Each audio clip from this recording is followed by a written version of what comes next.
You know, when you hear people talk about US trade policy lately, you hear a lot of words like chaotic, transactional, maybe unpredictable. But what if I told you there's a coherent system hiding in plain sight? Today, we're diving into this really fascinating framework that says these policies aren't random at all. Nope. Instead, they follow a very clear, calculated logic of power. It's all about pricing access to an exclusive club.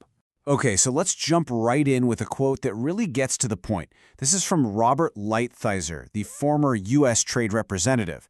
And wow, this one statement just completely torpedoes decades of conventional wisdom. You know, the idea that free trade is this universal good for everybody. It perfectly sets the stage for the myth we kind of have to tear down before we can see what's really going on. For a long, long time, the story we were told about America's role in the world went something like this. The U.S., as the big global leader, provides all these great things, like open markets, security, for the benefit of all nations.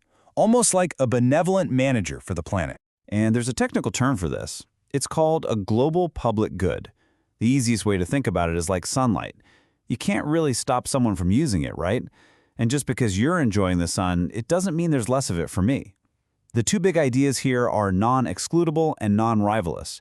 And for decades, this was the economic concept used to explain the whole US-led global system. Yeah, but there's some major cracks in that story. When you really start to look at the history, the idea that the US just gave away these benefits with no strings attached, like a true public good, well, it starts to fall apart pretty quickly. The myth started running into a much, much messier reality. So this forces us to ask a really basic question. Is having access to the biggest consumer market on Earth really a public good that can't be taken away? Is a security guarantee from the US military something everyone just gets, no questions asked? Well, the answer, as it turns out, is a hard no. Now this is where it gets really interesting. A public good is for everyone, but a club good, well, that's like your Netflix subscription or a gym membership. It is excludable. If you don't pay your monthly fee, you're not getting in. And the framework we're exploring today argues that the benefits the U.S. provides, market access, security, have always been club goods, not public ones. And this isn't some new thing. History is just littered with examples of the U.S. yanking away these so-called public goods. Back in 1971, you had the Nixon shock, which unilaterally ended the dollar's link to gold and just slapped a 10% tax on imports. Then in 1979, the Volcker shock cranked up interest rates to save the U.S. from inflation, which in turn sparked recessions in allied countries. The point is, these benefits were never guaranteed. They were privileges that could be taken away at a moment's notice. All right, so if the old model is a myth, what's the new model?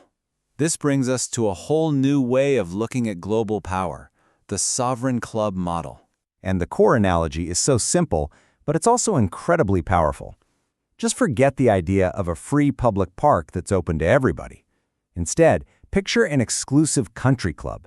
There are rules you gotta follow, fees you gotta pay, and most importantly, there's a club manager who has the ultimate power to change the rules, or even kick you out.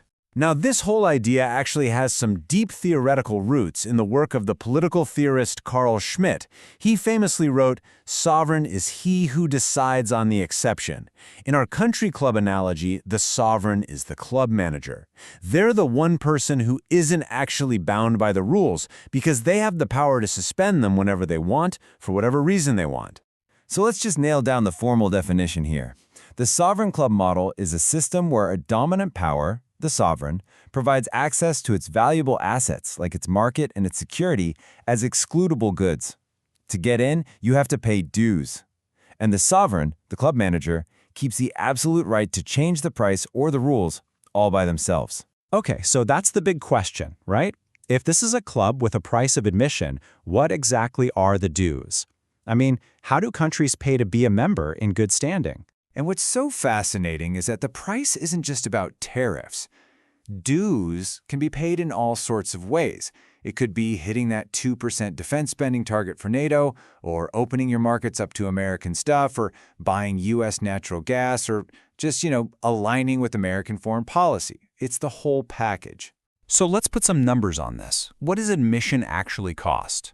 Well, for a compliant, paid-up club member like the European Union, this analysis suggests the baseline tariff, think of it as the annual membership fee, is around 15%. That's the price for allies who play by the rules. Okay, so that's for members. But what about an outsider, like India, who the model sees as a kind of free rider? Well, here the price jumps, a lot, to around 35%. And this isn't just a higher fee, it's a form of pressure. It's designed to push the country to make a choice. Get with the program and become a full member, or stay out. And then you get to a designated strategic rival like China. Here, the price is set to be basically impossible. At 60% or more, this isn't a fee to get in, it's a financial wall. It's designed for strategic exclusion. This table really pulls it all together. It's like the whole playbook on one page.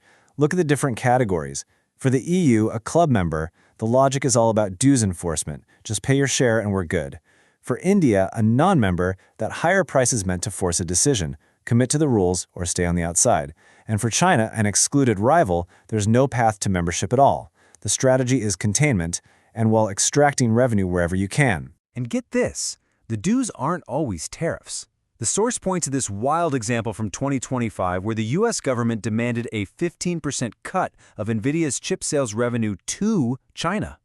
Now that's not a trade policy in the old sense, it's what the framework calls sovereign rent extraction. It's basically the club manager just taking a direct fee from the transaction. So once you start seeing the world through this lens, the whole language we use to talk about trade and foreign policy, it has to change.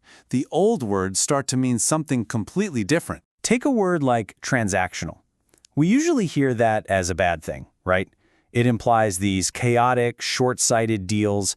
But in the sovereign club model, being transactional isn't a bug. It's the entire point. It's the normal, routine process of collecting the club's dues.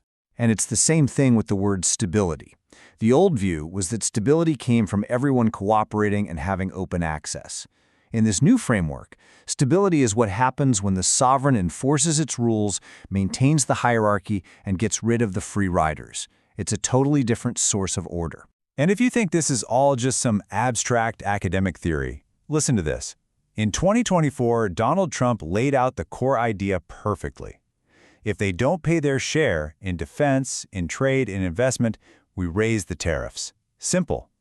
That is the sovereign club model in a nutshell. So all this leaves us with a final and pretty provocative question.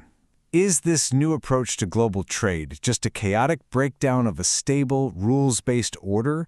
Or is it simply a more honest, more transparent admission of the power dynamics that were always there, just hiding under a thin layer of cooperation? Maybe the real shift isn't from order to chaos, but from a hidden hierarchy to one that is now out in the open for everyone to see.